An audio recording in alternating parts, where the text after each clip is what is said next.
Hello everyone, I'm Ernie Somerville. I'm a neurologist specialising in epilepsy at Prince of Wales Hospital in Sydney, and I'm the chair of the driving committee of ANZAN, the Australian New Zealand Association of Neurologists, and the Epilepsy Society of Australia. Driving and seizures is a very challenging topic for all of us, and so I'm very pleased to have the opportunity to talk to you about it and share some experiences and maybe give you a bit of advice. And I'm very grateful to Epilepsy Action, the community support organisation for people with epilepsy, for organising it. So I'm going to talk about what the risks are from epilepsy with driving, approaches to managing risk, talk about the roles and responsibilities of the various players, some problems and challenges, a possible solution to improve the current system, and also just mention some misconceptions and offer some free advice. So fitness of people with epilepsy, fitness to drive, is different from most other conditions for several reasons. The impairment is intermittent, so when you see the patient, they're perfectly fit to drive. The disability is infrequent. So somebody with one seizure a month has quite bad epilepsy, even though that seizure may only last about a minute. So 99.99% of the time, that person's perfectly fit to drive. The problem is, if they have a seizure when they're driving, then they're probably going to have a crash. They'll at least have a 50% chance of having a crash. Some seizures don't impair consciousness. Sometimes the car's stopped, or sometimes a passenger's able to intervene. But if there is a crash, it's often severe. And that's probably because when you drive, you have your foot resting on the accelerator. And so when the leg goes into a tonic contraction, as it does with a tonic-clonic seizure and with some focal seizures, the foot goes down on the accelerator and the car accelerates. So these are often high-speed crashes, and they're also more severe because there's no evasive action taken by the driver who's unconscious. So there is no braking or no steering. And most seizures are unpredictable. The risk really depends on the likelihood that a seizure is going to occur while driving and the consequences of a seizure should it occur while driving. And you've got to think about the patient, who's actually the person at greatest risk, but also the community. It's normally the community that the media and the courts care about the most. So assessment of fitness in epilepsy is a prediction really of the likelihood of a seizure. And the other reason that it's a bit different from many other conditions is that you can't objectively assess it very easily. And it relies largely on information provided by the patient, which may or may not be reliable. So governments have adopted a number of approaches to this issue. The simplest and oldest is just a total ban on anybody with epilepsy or anyone who's had a seizure ever driving again. And that's actually the approach taken in countries like China, India, Pakistan. However, in most, at least Western countries, the approach is to allow driving provided that the risk is acceptably low. You can do that by creating a simple rule, like for example, requiring that people have gone 1 or 2 years without a seizure. The other end of the spectrum is where you have individual risk assessment on a case-by-case basis. That's obviously expensive and not really practical, although it is done in some parts of the US. Or you can adopt a middle ground where you have a set of rules to try to identify those people who are at lower risk and allow them to drive. You can do that on the basis of medical opinion, or you can have a set of objective standards. And in Australia, the objective standards is the way that we've gone. Ideally, you should have a system to allow for exceptional cases and for appeals. So what is an acceptable risk? Well, there are lots of things that affect or that increase your risk of a crash. The month in which you're driving, the day of the week. If you're sleep deprived, that doubles your crash risk. If you're driving at the legal alcohol limit, that also doubles your crash risk. If you're old, or particularly if you're young, you have a significantly increased risk of a crash compared to average. And so the suggestion made by the Europeans, and we have followed their lead, is to assume that a relative risk of 2, that's a doubling of crash risk, is acceptable to the community. It certainly is in those situations shown on the graph. And so the idea is that if somebody's epilepsy increases their crash risk by less than 2-fold, then they should be allowed to drive, the same as people in these other situations on this graph are allowed to drive. You can do the sums based on the average amount of time someone spends driving, which determines the likelihood that they'll be driving if they have a seizure, and the risk of a crash if they do have a seizure. And what it works out at is that if you have a risk of a seizure in the next 12 months of less than 30%, then you have a less than double crash risk. And so that's the basis on which the Australian standards for driving with epilepsy are determined. These standards apply in all jurisdictions in Australia, and they're available online or in a printed form. So just the bare bones of these standards are, first of all, for private drivers, which includes learners. There's a default standard which says that you have to be 12 months without a seizure and you have to follow medical advice. So patients are free not to follow medical advice, of course, but if they choose to do that, they can't drive. And the default standard applies for everyone who's had a seizure, except in situations where they have a lower risk. So, for example, after a first seizure, if they're put on treatment for the first time, after they've had acute symptomatic seizures, so seizures due to a temporary illness, like, for example, hyponatremia, for example, or a infection, particularly say meningitis. That's an acute symptomatic seizure, and they have a lower risk of recurrence, so they get to drive after 6 months. So-called safe seizures, which is seizures that do not impair the ability to control a vehicle, but that really has to be confirmed, and it has to be the only seizure type for at least 2 years, and it has to have been present for at least 2 years. Sleep-only seizures, but again, there are rules around, or fine print around who qualifies for that. If somebody's not had a seizure for 12 months and then has a hopefully isolated seizure, then they can drive in a shorter period. And then there are exceptional cases where the rules are not really appropriate for the situation the patient's in. If a patient's medication doses are being reduced or the medication's being withdrawn, they can't drive during the period of reduction and for 3 months after they reach the new dose or after they stop their medication. The exception is if the dose reduction is due to dose-related side effects, they can continue to drive.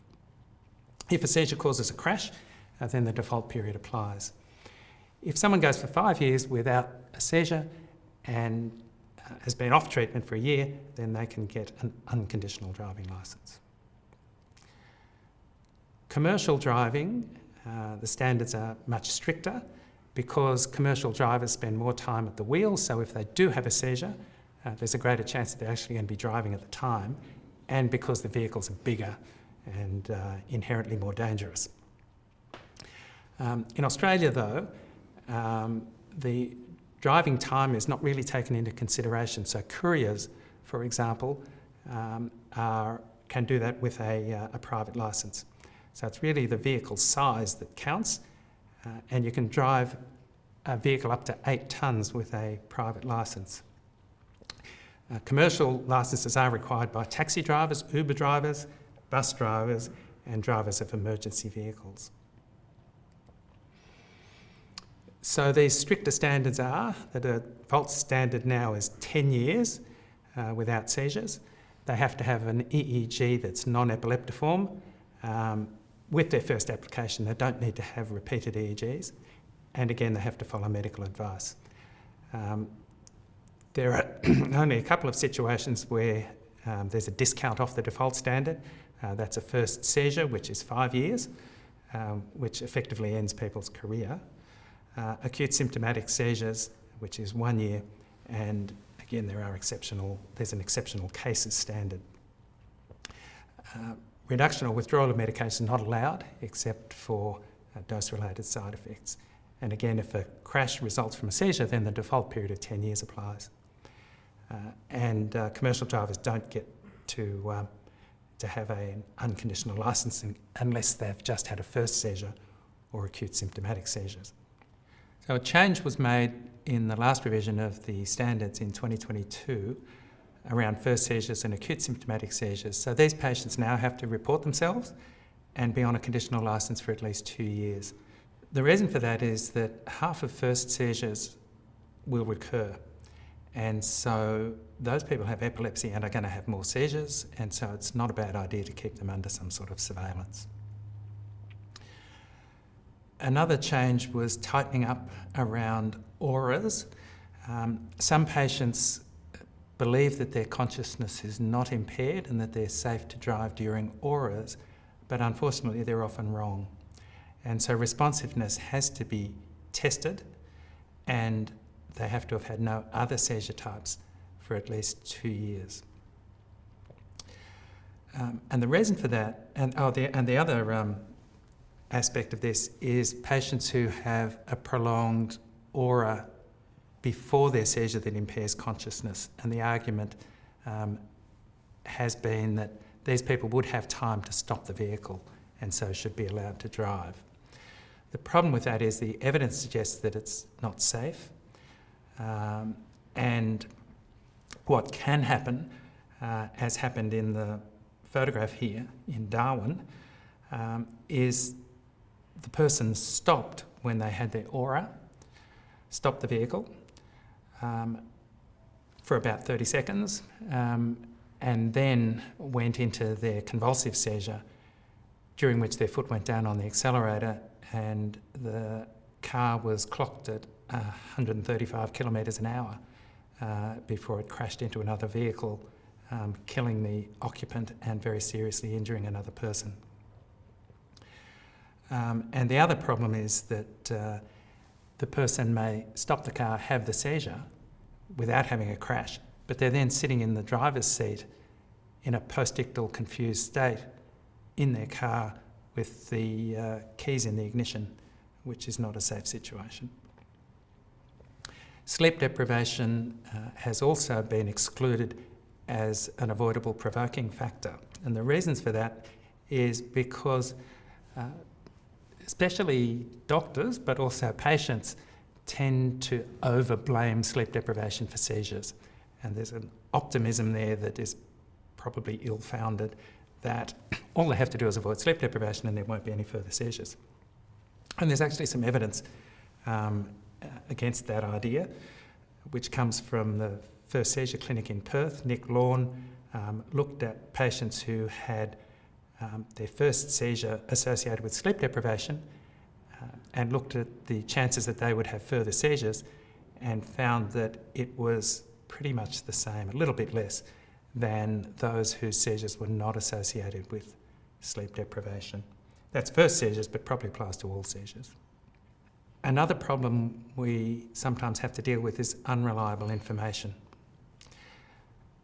So in the previous versions of assessing fitness to drive, there was a discussion about people who are unable to appreciate the impact of their condition or people who continued driving despite appropriate advice and were a danger to the public. But it didn't talk about patients who actually are dishonest, which unfortunately does happen, nor about patients who provide information that they think is accurate, but actually is not accurate because they may not be aware of their seizures.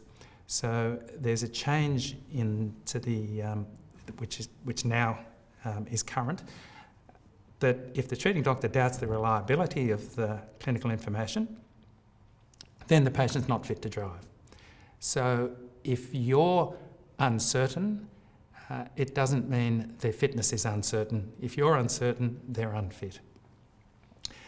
And the other issues, though, are that concealed information may remain concealed. You may never really get to the bottom of the truth. And video EEG has been proposed as a solution to this, where you do a week or so of video EEG, and if nothing's recorded, then the patient's fit to drive. Well, I don't think that's really safe, because all it's really showing is that the seizure frequency is less than once a week, which is not the same as being safe to drive. So some of the common errors that are made in interpreting these standards, which are complex. One is around auras, which we've spoken about already. Safe seizures, that is those seizures that don't impair the ability to drive, have to be the only seizure type for 2 years, which is a long time, not 12 months. The reason for being particularly tough on these people in this category is that most people are only allowed to drive if they're free of seizures for a considerable length of time. These people with so-called safe seizures are continuing to have seizures. So it's not unreasonable to be very careful in that situation. Provoked seizures have to be, to earn a discount off their default period, have to have been the only seizure type in the last 12 months. And if somebody has seizures provoked by the same thing more than once, then they're not eligible for a discount either. An example might be a patient who forgets to take their medication. That, if they do that once, that can be called a provoked seizure.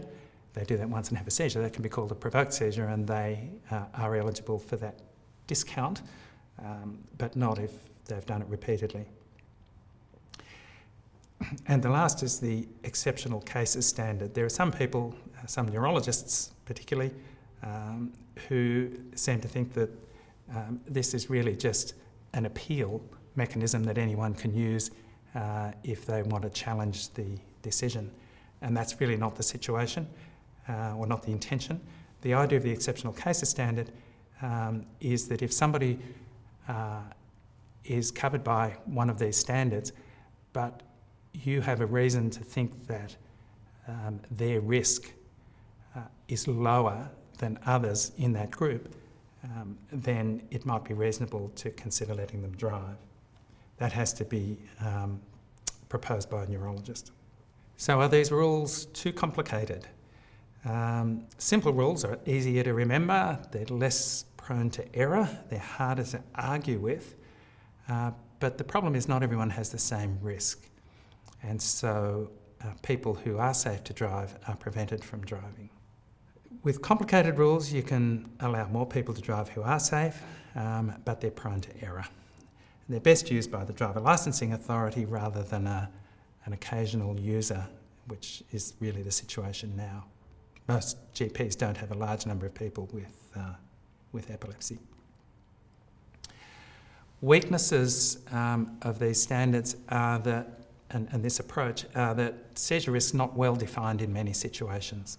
It is in some, but in others it's not. And some of these standards are really pretty arbitrary.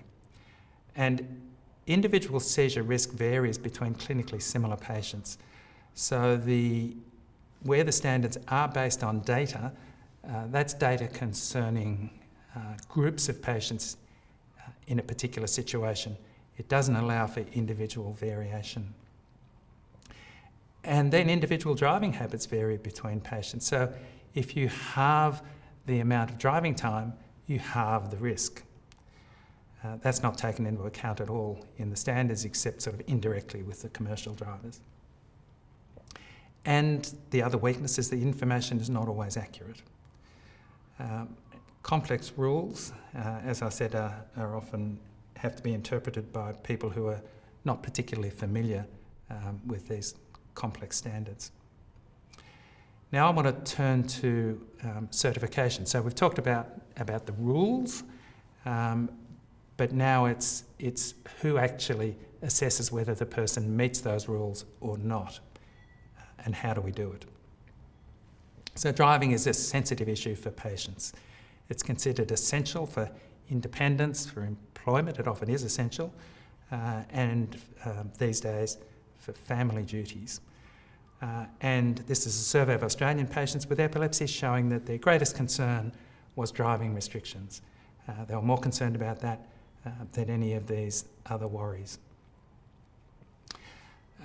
It also adds to their disability. So somebody with newly diagnosed epilepsy, you're saying you've got a chronic condition that's going to last for years probably. You're going to have to take medication. It may cause side effects. And by the way, we're taking away your driving licence, which is something that's normally done as a punishment for people who break the law. Many people consider the restrictions harsh or unnecessary.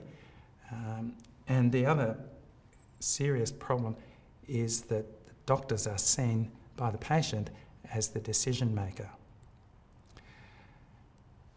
So what about the roles, responsibilities and liabilities of the various players? Well, patients have a legal responsibility in Australia, in all jurisdictions, to notify the driver licensing authority if they have any chronic condition that could, or long-term condition that could interfere with safety to drive, and that obviously includes epilepsy and now includes first seizures as well. Problem is most drivers don't know about it. They also have a responsibility to report the history accurately, but as we've said, not everyone unfortunately does that honestly. In South Australia and the Northern Territory, doctors are obliged to notify the licensing authority, so there's mandatory reporting, but not in other jurisdictions. The problem with that is that it encourages the patient to conceal seizures from their doctors. It fosters mistrust, it impedes optimal treatment, and overall doesn't appear to improve safety. The doctor's role is to provide clinical data to the driver licensing authority and to report unsafe drivers who continue to drive. The licensing authority's role is to determine fitness. The ultimate responsibility is theirs, not the treating doctors.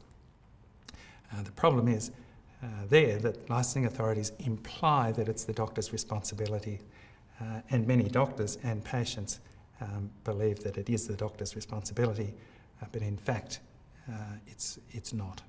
The problem with having the treating doctor doing the certification is that they have a conflict of interest. So they are acting on behalf of the patient as an advocate for the patient, but at the same time are acting as an agent of the state and the bureaucracy.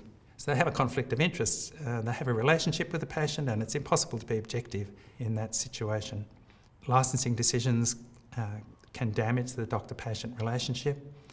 The patient may feel sympathy towards the patient because they understand what it means for this particular patient. They can make errors, as we've said, and they have no access to the licensing history. So you don't know that this patient didn't go and see another doctor last week and tell them an entirely different story. So all of this leads to unsafe decisions, made sometimes with the best of intentions, but still resulting in people driving who may be unsafe. And lastly, there's legal vulnerability for the person who certifies the patient's fitness. This was exemplified quite a few years ago when a person with epilepsy drove a small bus into a tree and killed himself and 3 passengers. The coroner suggested that the neurologist who'd certified this driver fit to drive, and it was a complicated story, but anyway, coroner recommended that the neurologist be charged with manslaughter. Ultimately, he wasn't, but it took about a year for that decision to be made. And then there was this case in Queensland where a GP was found guilty of professional misconduct after certifying a patient with epilepsy fit to drive based on the information that the patient provided, which was inaccurate. That patient killed a pedestrian while driving. There was another aspect to this though, which was that the patient's wife had separately contacted the GP and told him that the patient was actually still experiencing seizures. So the solution that neurologists have proposed is to have a different model where the doctor just provides objective, relevant information which can be fed into an algorithm that looks at the standards and determines whether the person's fit or unfit or whether it's unclear.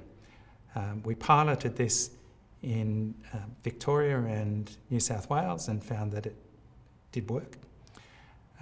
Interestingly, the certification was done most of the time by non-neurologists, largely GPs, rather than neurologists. And the other interesting thing was that for about 90% of patients who are who are submitting these driving forms, about 90% of them haven't had a seizure for more than 12 months. And so it's simple. They meet the default standards, so they can drive as long as they take their medication.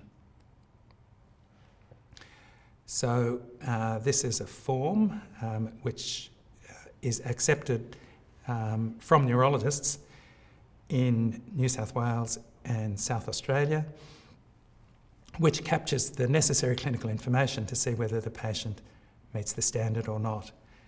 If they've been seizure-free for 12 months, as 90% of them are, you only have to fill in the box on the left, which takes a matter of seconds.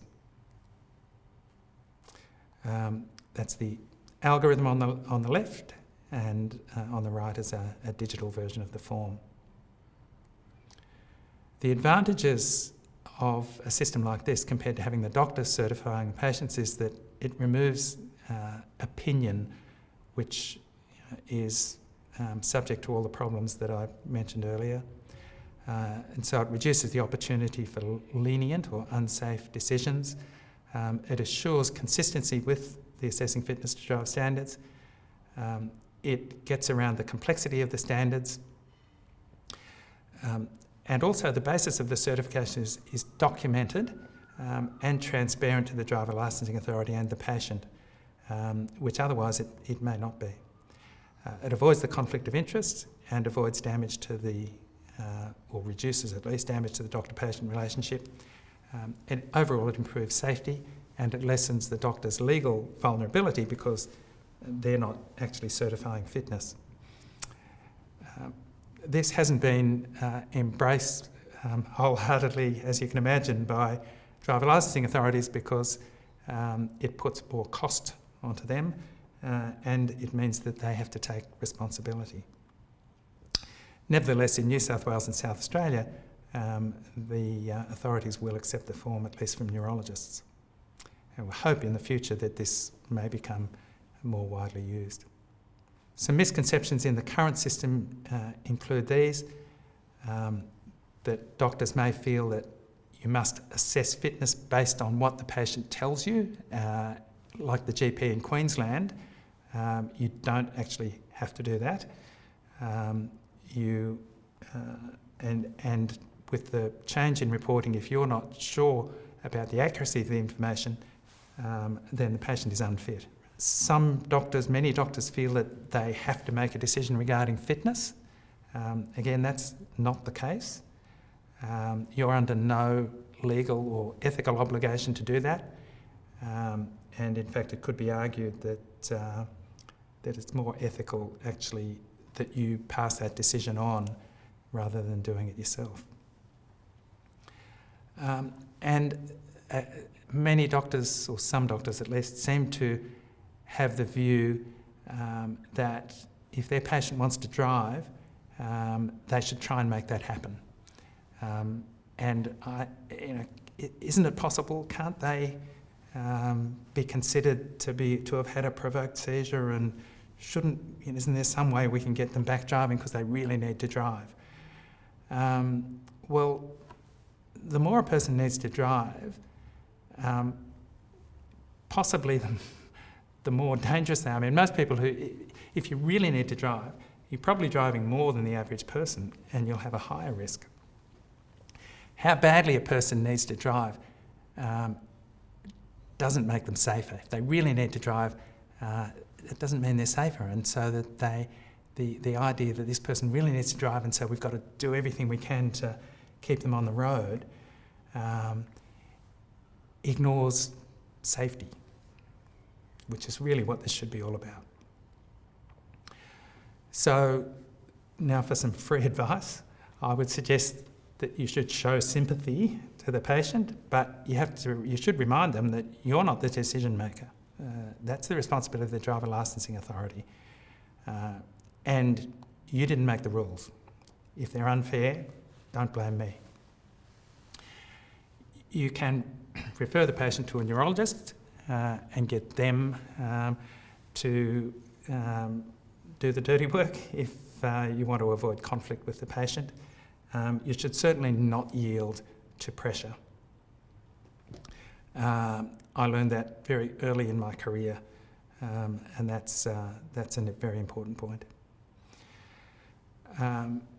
You can offer to the patient to write to the driver licensing authority, and if you do that, you should be objective. So say to the patient, look, I realise that you really want to drive. It looks to me like you probably can't, but I'm happy to write to the driver licensing authority and ask them if they will let you drive or not.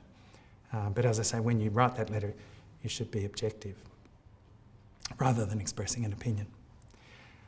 And being lenient, it really isn't doing anyone a favour, including yourself. You should check if the patient might be eligible for discounted taxi fares, which are present in most parts of the country. What about the patient who continues to drive when they're unsafe? This, unfortunately, is quite common. For the various reasons we've said, that how important people consider driving to be, and because people may not really appreciate the risks. So there are some strategies that you may want to use. You can start with appealing to the patient's sense of responsibility to their family and to the community. You can frighten the patient with anecdotes of injuries and deaths that have occurred as a result of seizures in that situation. You can explain the insurance consequences, which is that the patient probably won't be covered. You can explain the criminal consequences, and you can do that with some anecdotes, like that one, and particularly this one. This man was jailed for 7 years after having a seizure while driving,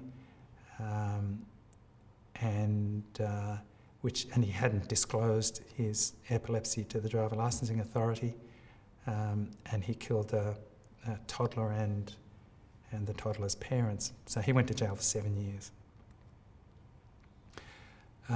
You can refer these people to a neurologist, but neurologists have long waiting times, so you don't want them to be driving in the meantime, of course. You can report them to the driver licensing authority as a sort of almost last resort. And if you do that, you are indemnified. So you can't be sued by the patient for breaching confidentiality or anything else around that notification. And then there are occasional people who will continue to drive even after they've had their licence cancelled. And the only thing you can do there really is to report them to the police. So the obvious solution to all this is driverless cars. This video shows this man here is demonstrating that there's a stuffed kangaroo there, and the driverless car is going to approach at speed, and the brakes are going to be applied about where he's standing, and all will be well.